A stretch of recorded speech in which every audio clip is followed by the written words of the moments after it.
Se você é novo por aqui, você vai descobrir hoje que um dos nossos hábitos mais frequentes é o de estudarmos juntos a Bíblia através de algumas séries.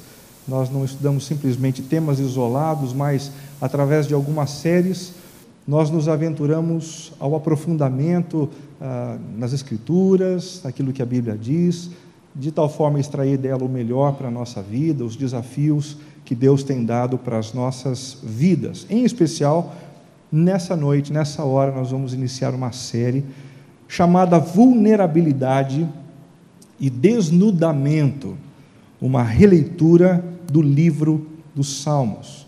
E para que você não tenha um surto psicótico aí, fique tranquilo, eu não tenho pretensão nenhuma de estudar os 150 salmos nesta noite, e nem mesmo estudá-los ao longo das próximas semanas. Isso demandaria da gente pelo menos 3 anos de estudo, né? Nós vamos investir apenas 8 semanas, conversando sobre 8 salmos diferentes, mas que têm algo em comum. São salmos de lamento, são salmos de súplica, aonde os orantes, passando por diversas dificuldades, se aproximam de Deus e rasgam o coração, mostrando as suas vulnerabilidades, se desnudando na presença de Deus, para colher dele a cura e o cuidado que eles tanto necessitam. Introduzindo o assunto, em meio às mais variadas pressões da vida, muitos de nós temos nos esforçado bastante para parecer mais fortes do que na verdade somos.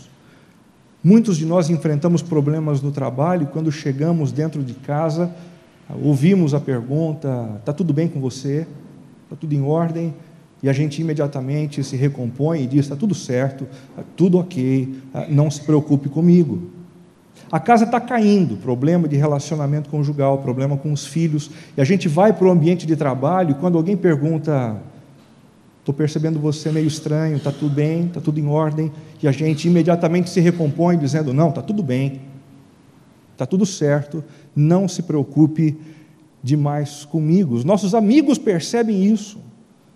Tem alguma coisa estranha com você, no seu jeito, na sua postura, você não se comporta assim há muito tempo, o que anda acontecendo com você? Já percebeu como a gente é hábil nessa arte de tentar parecer que estamos melhores do que na verdade nós estamos? Esse esforço, muitas vezes, justificado pela posição que ocupamos, tem origem na nossa necessidade de sermos aceitos e admirados pelos outros. Às vezes a gente não quer transparecer a nossa dor e o nosso sofrimento porque a gente ocupa uma posição de influência na empresa, na nossa loja, então a gente não quer contagiar os outros. Às vezes a gente não quer transparecer dentro de casa para não levar as pessoas que estão por perto ao desespero. Mas muitas outras vezes a gente não deixa transparecer o que anda acontecendo com a gente, com o nosso coração, porque a gente deseja ser aceito pelos outros. E quando a gente fala a respeito das nossas dores, às vezes a gente se torna a pessoa não grata, a gente se torna a gente não bem querida. A gente também deseja a admiração dos outros. Eles desejam nos ver fortes e a gente faz de tudo para ser aceito e admirado assim por quem está por perto.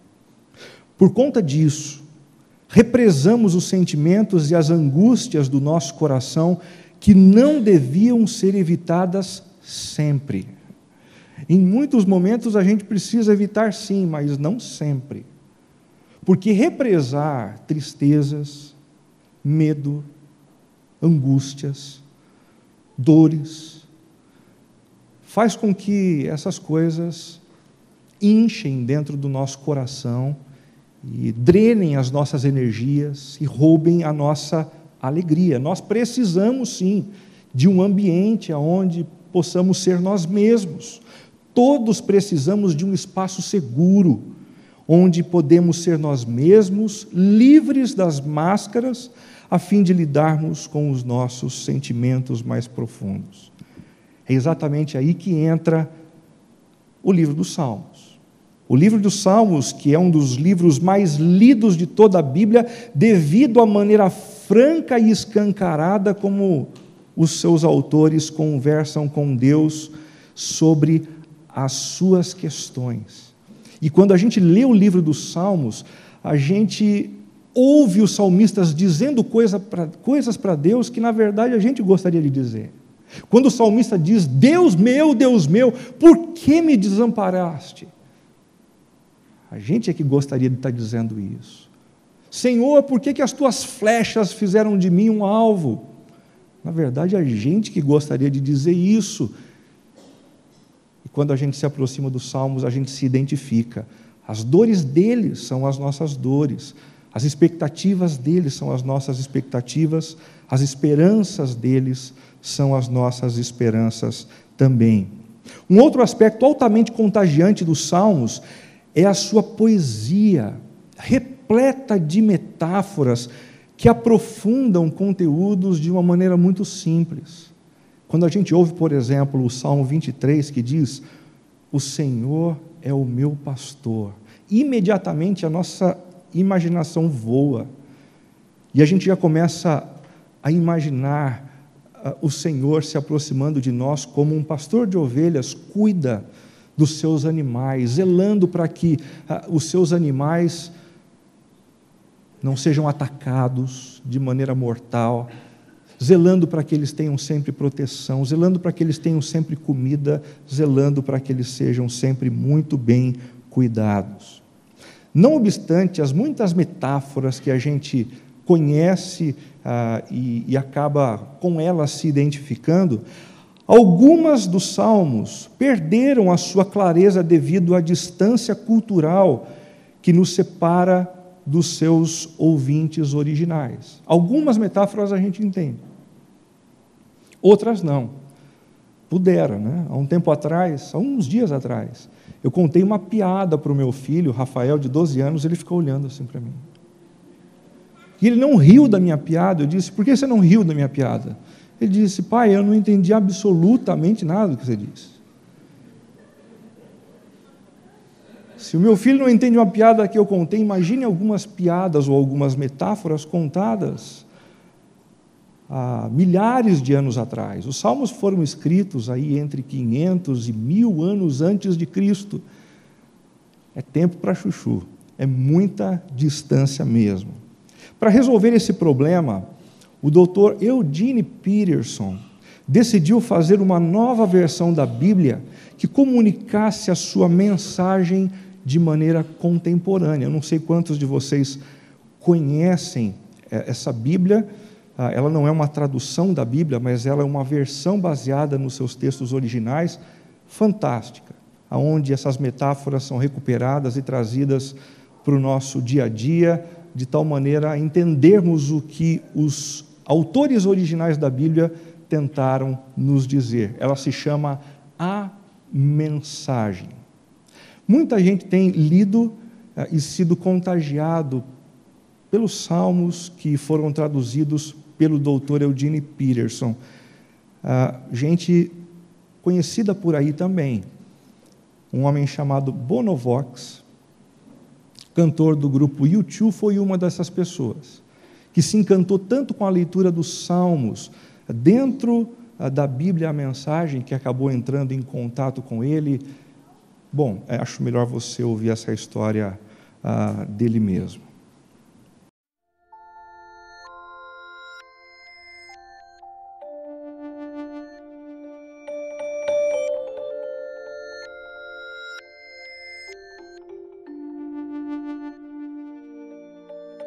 Mr. Peterson, Eugene, my name is Bono. I'm the singer with the group U2, and wanted to sort of video message you my thanks and our thanks and the band for this remarkable work you've done. There's been some great translations, some very literary translations, but no translation that I've read that speaks to me in my own language. So I want to thank you for that. Take a rest now, won't you? Bye.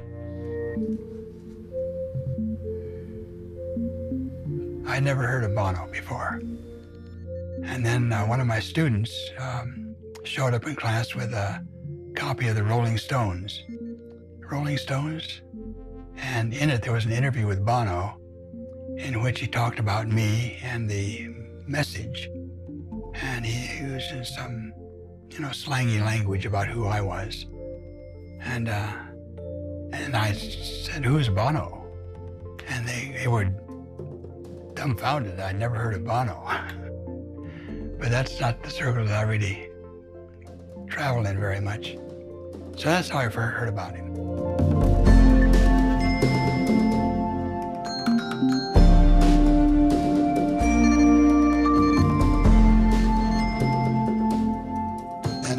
And then people started bringing me his music, and I listened to his music, and I thought, I like this guy. And I was starting to, after a while, I was feeling quite pleased that he knew me.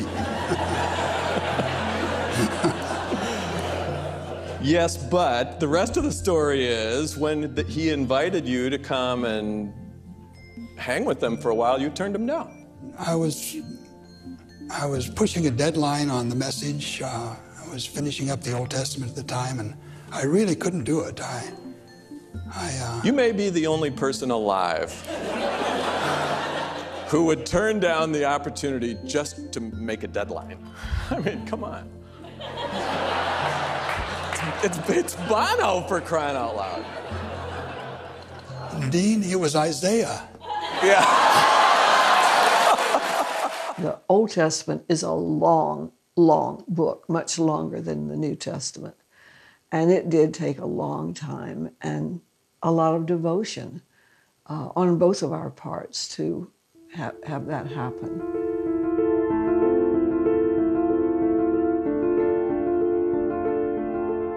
I have to say, in the last years, Eugene's writing has kept me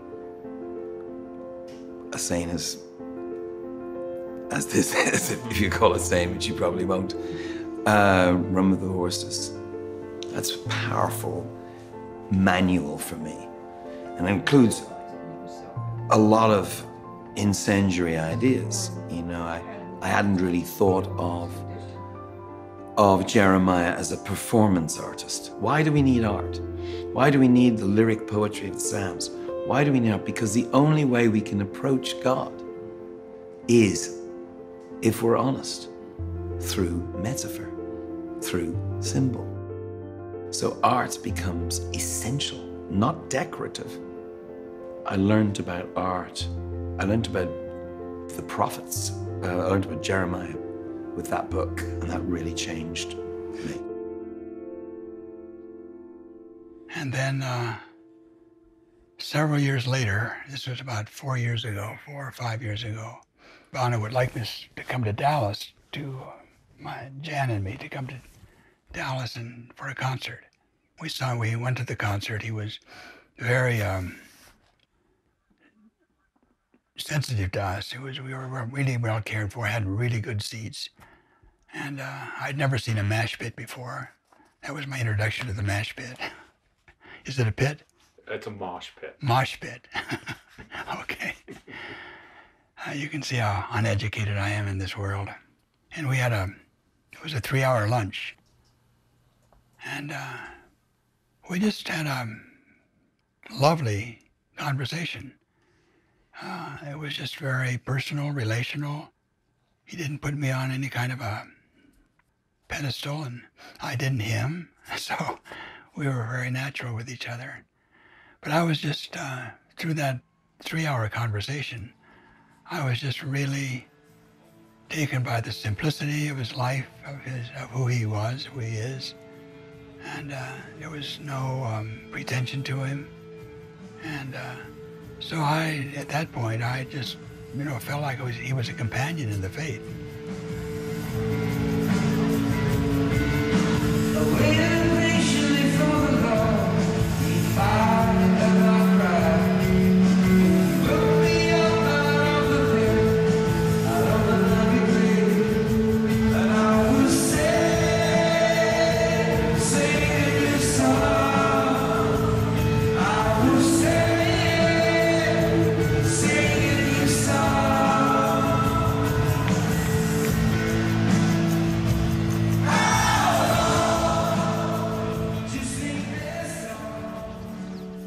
I think it's one of his best ones.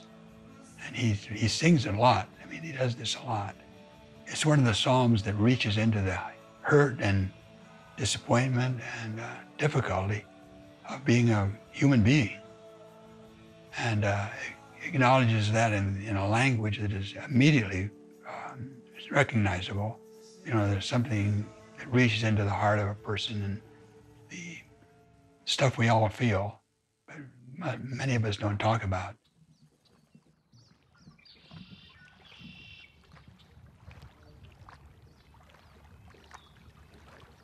I waited and waited and waited for God.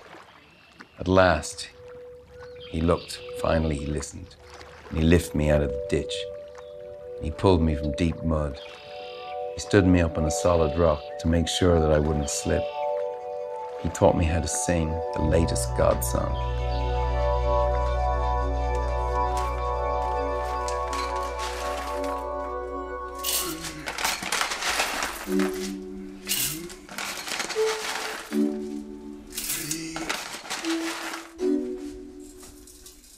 We're at Eugene and Jan Peterson's home. Bono is coming here, flying here from Vancouver in order to meet, be together, connect as friends, but also have a conversation about the Psalms in order to share this common love for the Psalm and bear witness to others of the beauty and power of the Psalms. Cookies are just about done.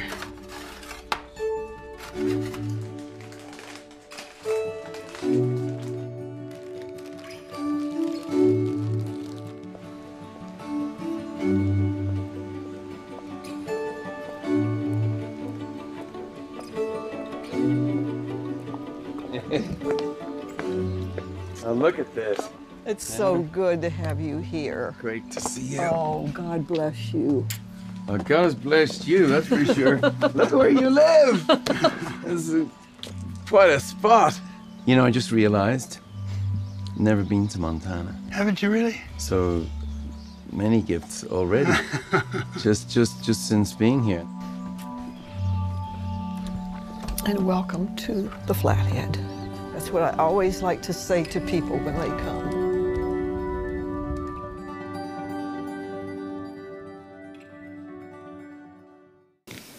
Se você está curioso para saber o conteúdo dessa conversa, você volte domingo que vem. Brincadeira, não? O negócio é esse mesmo. Você volta semana que vem e a gente vai, domingo após domingo, assistir um trechinho dessa conversa entre Bono Vox e Eugene Peterson sobre os Salmos. Eu não preciso nem falar mais nada, né? A gente só assiste o Bono e o Eugene Peterson conversando, já é o suficiente. O nosso desafio agora é conversar sobre a vulnerabilidade e o desnudamento em meio a uma situação bem específica, a traição. E eu decidi conversar sobre um salmo que fala a respeito disso por uma razão muito simples. Eu tenho ouvido demais gente reclamando do sofrimento por viver ao lado de gente traíra. Já ouviu isso? Não aguento mais viver com gente traíra. Com gente que conta os meus segredos para os outros, com gente que mente para mim, com gente que é infiel para comigo. Estou cansado de gente que não merece a minha confiança.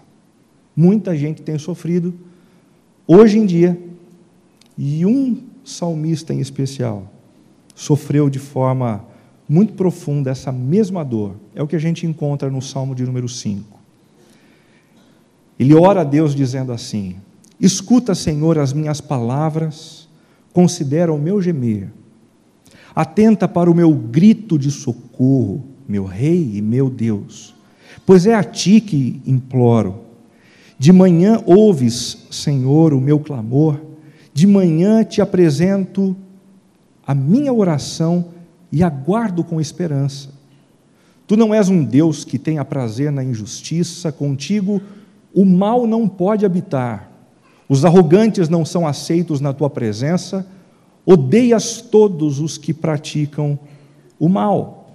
Destrói os mentirosos, os assassinos e os traiçoeiros. O Senhor detesta. Eu, porém, pelo teu grande amor, entrarei na tua casa. Com temor me inclinarei para o teu santo templo. Conduze-me, Senhor, na tua justiça, por causa dos meus inimigos. Aplana o teu caminho diante de mim. Nos lábios deles não há palavra confiável. Suas mentes só tramam destruição. Suas gargantas são um túmulo aberto, com suas línguas enganam sutilmente. Condena-os, ó Deus. Caiam eles por suas próprias maquinações. Expulsa-os por causa dos seus muitos crimes, pois se rebelaram contra ti. Alegrem-se, porém, todos os que se refugiam em ti, cantem sempre de alegria. Estende sobre eles a tua proteção, em ti exultem os que amam o teu nome, pois tu, Senhor, abençoas o justo, o teu favor o protege como um escudo. A primeira pergunta que surge diante de uma leitura como essa é naturalmente a que eu coloco aqui. Quem é o salmista que se desnuda diante de Deus nesta oração?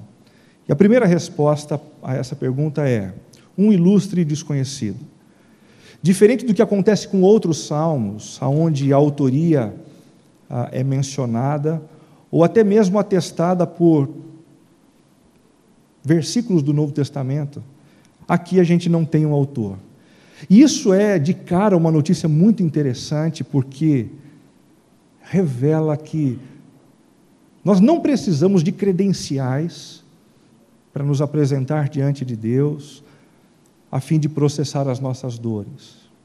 Não importa quem você é, não importa o trabalho que você tem, não importa a sua profissão, não importa se você tem muito dinheiro ou se você tem pouco dinheiro, pouco importa isso para o Senhor. O que importa para Ele é o que você está passando, as suas necessidades. Ele deseja ouvi-lo. O salmista é, segundo o versículo 1, um servo do Deus verdadeiro. Na sua oração ele diz: escuta, Senhor. Quando você lê o Salmo, você percebe que ele conhece muito bem o coração do seu Deus, e agora ele chama o seu Deus de Senhor. E isso não é uma expressão meramente ilustrativa, casual. Ele reconhece o senhorio de Deus sobre a sua vida. Ele é alguém que busca Deus e quer permitir que Deus organize a sua vida. Ele quer que Deus decida a maneira como ele deve se comportar dentro de casa, no trabalho, nos negócios. Ele tem Deus no centro do seu coração. Em terceiro lugar, a gente pode afirmar que ele é alvo de um grande sofrimento. E perceba que grande sofrimento é esse. Escuta, Senhor, as minhas palavras. Eu preciso de alguém que esteja atento nesse momento.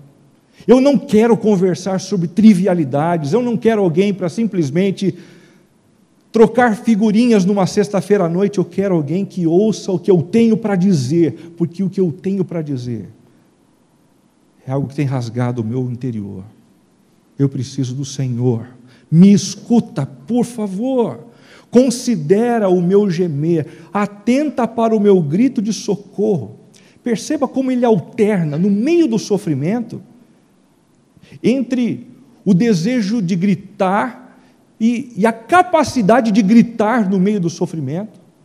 Socorro, Deus! Me ajude! Eu não tenho ninguém com quem contar. Eu tenho sido lesado por algumas pessoas. E em outros momentos, a dor é tão grande, o sofrimento é tão intenso que ele não consegue gritar. Ele tenta e a voz não sai.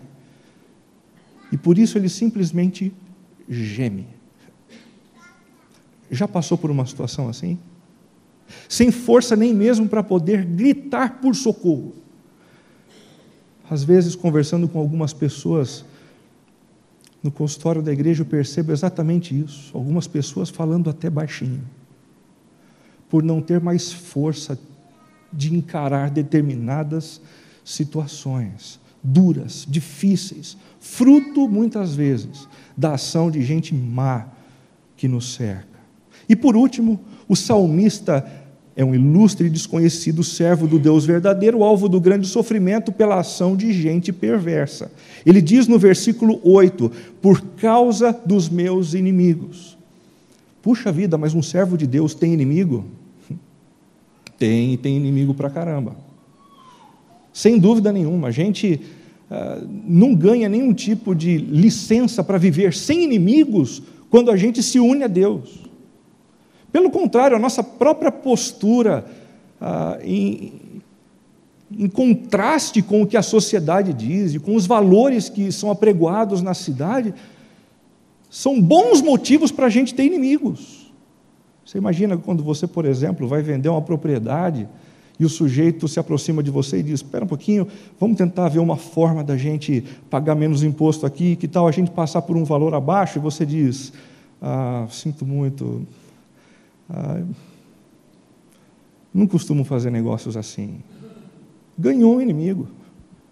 Ganhou alguém que vai ficar o resto da vida martelando na sua cabeça, indignado porque você não vive baseado nos mesmos valores que ele.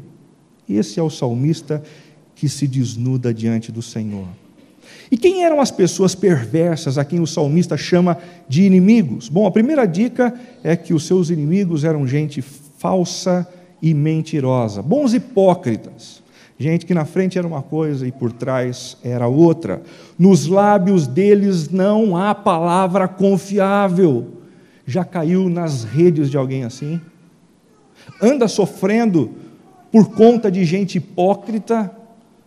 Como a gente reclama de gente assim, não é verdade?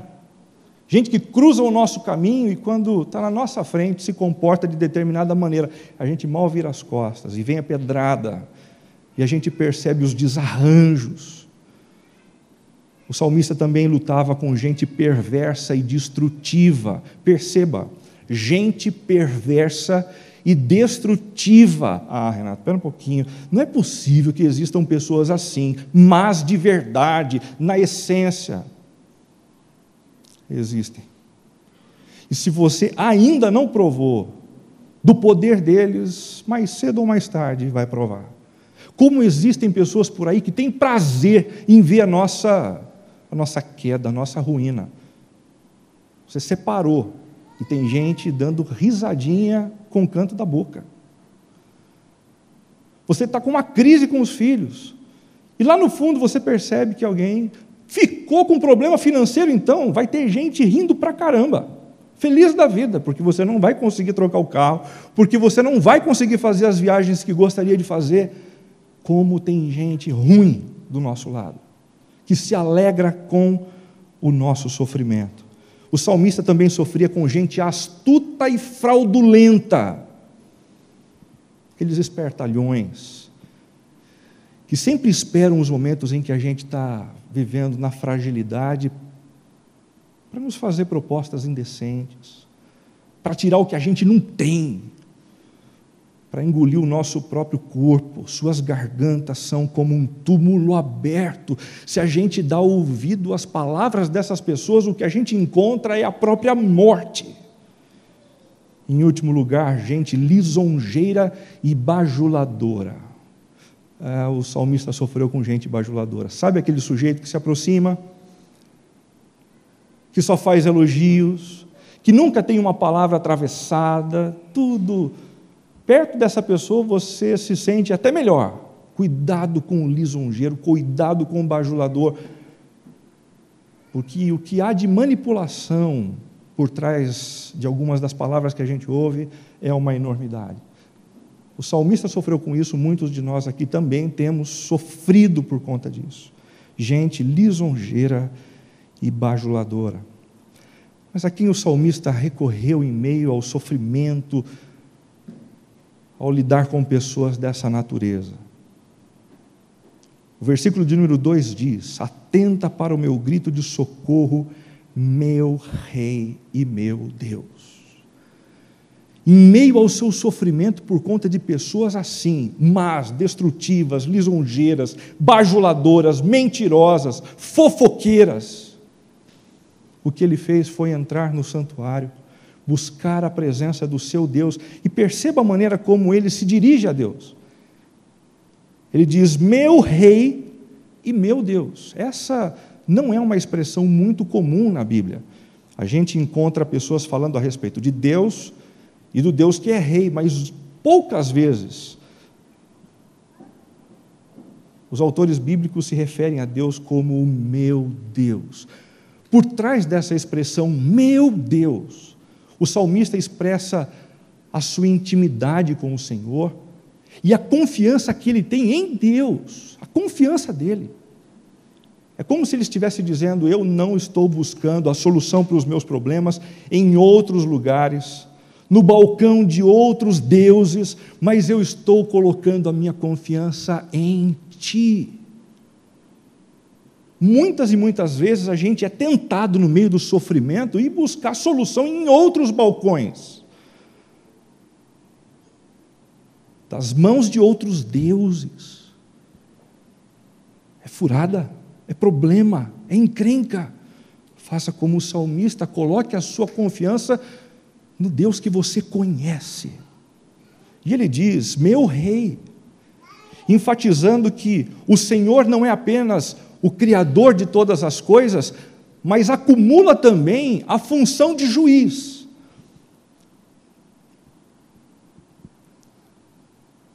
Talvez seja por isso que a gente tem tanta dificuldade de entender Deus como alguém que julga.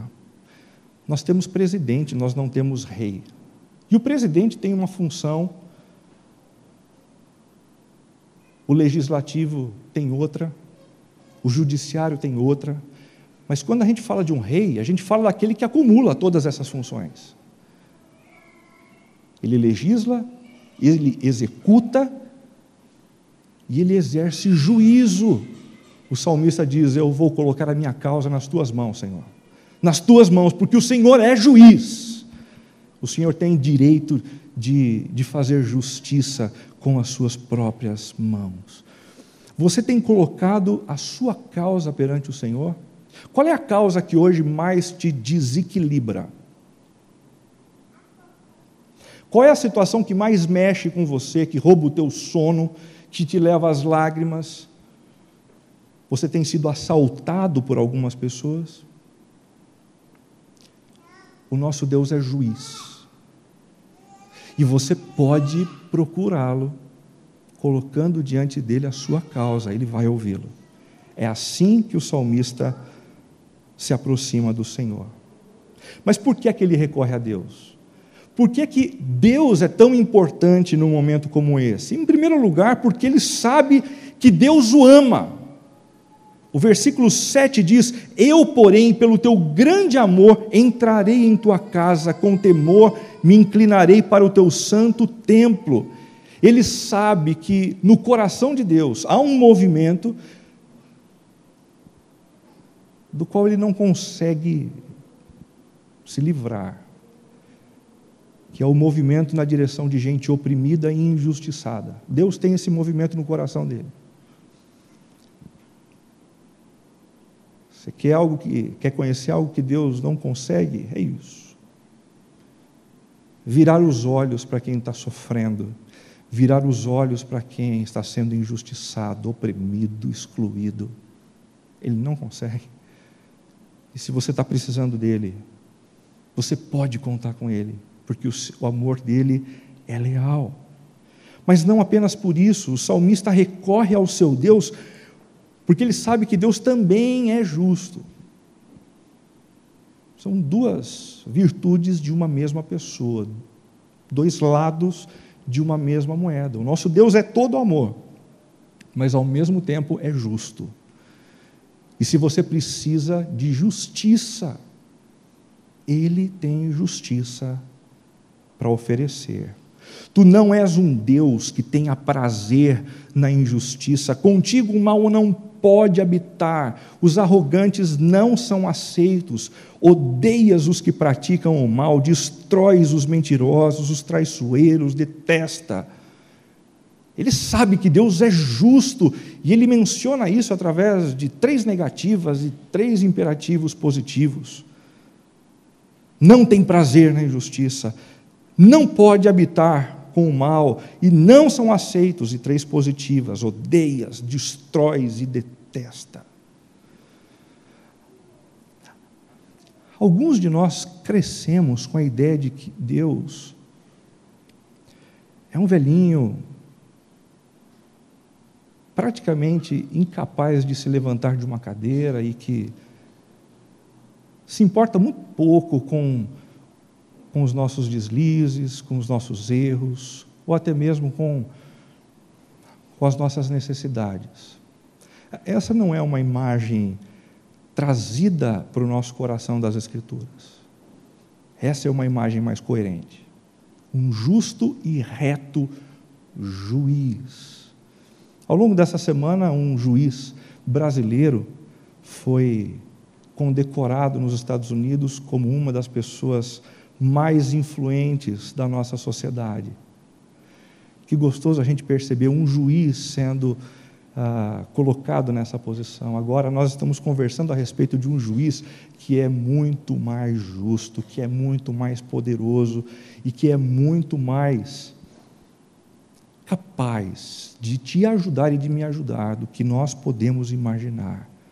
O salmista recorre a Deus porque Ele o ama e porque Ele é justo. Mas quando é que o salmista recorre ao seu Deus? Olha o versículo de número 3. De manhã ouves o meu clamor, de manhã te apresento a minha oração e aguardo com esperança. É exatamente agora que algumas pessoas dizem assim: agora encontrei uma base bíblica para esse negócio de ter que acordar de madrugada, bem cedinho, porque a fila é menor para conversar com Deus. Bobagem, não é essa a história. Existem pelo menos 3 maneiras da gente interpretar esse texto. A primeira delas é através de uma explicação existencial. O sofrimento desse salmista é tão intenso que o sono não resolve. Às vezes a gente está cansado, a gente está cheio de estresse, e a gente dorme. Quando levanta, a gente está bem. Mas esse sofrimento que ele está enfrentando não passa com o sono. Ele levanta e ainda sente palpitação. Ele acordou e ele já começa a ficar tenso porque o dia vai começar. Uma outra explicação é a explicação histórica. Os reis daquela época costumavam atender as pessoas pela manhã. E então, quando o dia avançava, esses reis se ocupavam de outras questões, conversando sobre os seus exércitos, conversando sobre as novas empreitadas militares e assim por diante. E uma outra explicação é a explicação evangelical, que nos convida a pensar na vida piedosa do salmista. Ele começa o dia em oração. E por que ele começa o dia em oração? Para poder passar o restante do dia vigilante na expectativa de que Deus há de respondê-lo. Se você ainda não passou por uma experiência assim, eu te convido a experimentar. Começar o seu dia colocando a sua causa diante do Senhor e dizendo: Deus, eu estou pedindo, eu estou clamando, eu não tenho a quem mais recorrer, só o Senhor, e eu vou passar o dia vigilante, aguardando a tua resposta e o teu movimento. Como é gostoso quando a gente percebe um movimento de Deus em resposta ao que a gente disse.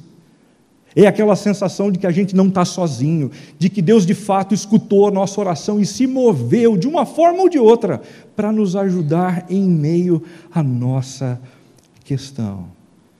Se de manhã, se de tarde ou se de noite, essa não é a grande questão. O que importa é a quem a gente recorre e a maneira como nós nos aproximamos dele. Mas o que é que o salmista pede ao seu Deus? Ele está enfrentando o problema, o que é que ele pede? Existem algumas coisas nesse salmo. Em primeiro lugar, orientação para viver. Conduze-me, Senhor, na tua justiça por causa dos meus inimigos. É como se ele estivesse vivendo no meio de um campo minado. Já teve essa sensação? Um campo minado. E você tem que medir os seus passos para não pisar em falso. Porque a menor falta de cuidado você explode. Você acaba, você é desintegrado. Ele se sente assim, ele pede, por favor, Senhor, eu preciso da tua orientação, eu preciso que o Senhor abra os meus olhos para perceber quem de fato está me elogiando e quem de fato está me bajulando para conseguir os meus favores. Eu preciso discernimento, Senhor, para perceber se a palavra que vem para mim é palavra verdadeira ou é palavra mentirosa. Eu preciso perceber se as intenções daquele que se aproxima são de fato voltadas para o meu bem ou para a minha destruição. Abre os meus olhos, eu preciso de orientação. Você está precisando disso? O Senhor tem para dar. Agora, não basta que a gente simplesmente acredite nisso. Nós precisamos nos aproximar desse Deus e clamar por isso, para que o nosso coração receba de fato o que nós estamos clamando. Em segundo lugar, o salmista pede ao seu Deus endireitamento do caminho. Aplana o teu caminho diante de mim. Por conta dessas pessoas rebeldes, ímpias, más, o salmista se deu mal. Ele encontrou uma série de problemas, talvez tenha se endividado, talvez tenha quebrado relacionamentos, perdido amigos, muita coisa ruim aconteceu. E agora ele está clamando, dizendo assim: aplana o meu caminho. Aplana o meu caminho, Senhor. Existem coisas que a gente pode fazer para aplanar o nosso caminho. A gente pode procurar uma pessoa a quem a gente magoou. A gente pode pedir perdão com humildade a respeito de algo que a gente disse e não deveria dizer. Existem coisas que a gente pode fazer, mas existem outras que não. Existem coisas das quais a gente só sai, situações das quais a gente se livra apenas quando um sopro divino aparece. Senhor, aplana o meu caminho, diz o salmista, aplana. Faz o que eu não posso fazer, Senhor. Em terceiro lugar, ele pede a condenação dos inimigos. A condenação, condena-os, ó Deus. Caiam eles por suas próprias maquinações. Expulsa-os por causa dos seus muitos crimes, pois se rebelaram contra ti. Nossa, como ele é vingativo, hein? Nossa, como o salmista é mau. Não, não é vingativo, não é mau. Pelo contrário, o que a gente tem aqui é o contrário da vingança. É o abandono da vingança. Para simplesmente dizer: Deus, eu coloco nas tuas mãos o fazer justiça. Por que a gente deve colocar nas mãos do Senhor a justiça? Porque a gente não tem boa medida. E todas as vezes que a gente tenta fazer justiça com as próprias mãos, o que a gente faz é vingança. E a gente acaba causando um mal que a gente não gostaria de causar, e então um ciclo de desgraça alimenta os nossos relacionamentos. Para de resolver por si só e coloque esse assunto nas mãos de Deus. Pai, resolve. Cuida dessa situação. Manifesta o teu parecer sobre a minha causa. Em quarto lugar, o salmista pede ao seu Deus preservação da alegria. Alegrem-se, porém, todos os que se refugiam em ti. Cantem sempre de alegria. Renato, não tem como viver alegre no meio de tanta infidelidade. Não tem como viver feliz no meio de tanta gente traíra. Não tem. Tem. Tem sim. Quando a gente encontra esse lugar de refúgio. A alegria e a felicidade não são possibilidades apenas para quem vive livre de circunstâncias contrárias. Sabe por quê? Porque se a alegria e a felicidade só fossem possíveis para a gente que vive nessa situação, alegria e felicidade não seriam possíveis. Quem aqui não tem situação de problema? Quem aqui não tem inimigos? Quem aqui não tem gente que conspira, gente que puxa o tapete? Quem não tem, põe o dedo aqui, que já vai fechar. 1, 2, 3. Todos nós temos. Mas quando a gente encontra o lugar de refúgio, quando a gente encontra os pés do Senhor no nosso quarto fechado, e a gente busca a graça e a misericórdia dEle, Ele tem graça e misericórdia para nos dar. Está na dúvida? Experimenta. Experimenta. Estou cansado de ouvir gente assim, eu já ouvi essa história, mas não tenho provado. Tem buscado? Porque a palavra diz que Ele não lança fora nenhum dos que o buscam com sinceridade de coração. Ele rejeita os soberbos, mas Ele dá graça àqueles que são humildes. Senhor, escuta a minha oração, fortalece-me e restaura a minha alegria. Ele fortalece, restaura a sua alegria também. Por último, o salmista pede ao seu Deus proteção dos justos. Estende sobre eles a tua proteção. Em ti exultem os que amam o teu nome. Pois tu, Senhor, abençoas o justo, o teu favor o protege como um escudo. Protege-me, Senhor, e protege aqueles que têm buscado viver a tua vontade. Concluindo, gente, caso esteja necessitado de alguém com quem conversar sobre as suas questões mais íntimas, lembre-se de que Deus não está apenas disposto a ouvir, como também tem como ajudá-lo. É muito bom poder conversar com um amigo sobre os problemas, sobre as crises, é muito bom, e eu também procuro. Mas os nossos amigos não têm os recursos que o Senhor tem para nos ajudar. Não tem. Caso esteja sofrendo pela ação de gente infiel e traiçoeira, reconsidere o acesso que você tem dado a elas sobre suas questões mais íntimas e pessoais. Proteja-se. Tem gente que reclama de gente traiçoeira, de gente que não consegue guardar segredo, mas você também se abre para todo mundo. O tempo todo, indistintamente, sem tomar cuidado, a culpa muitas vezes é nossa. Ei, segura a sua língua aí.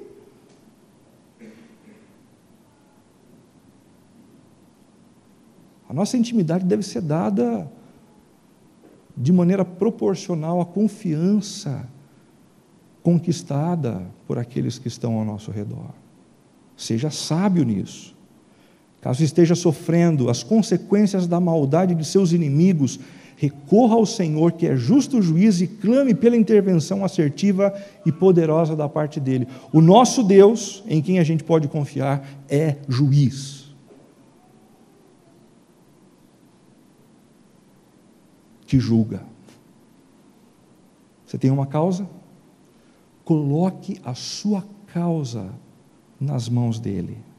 Sobretudo, lembre-se de que a alegria não é o produto da ausência de problemas e adversidades, mas da possibilidade de ter em Deus um lugar de refúgio. Um lugar de refúgio. Já esteve lá? Já provou disso essa semana? Experimenta. Tem dúvidas? Arrisque. O Senhor rejeita os soberbos, mas dá graça aos humildes. Vamos orar?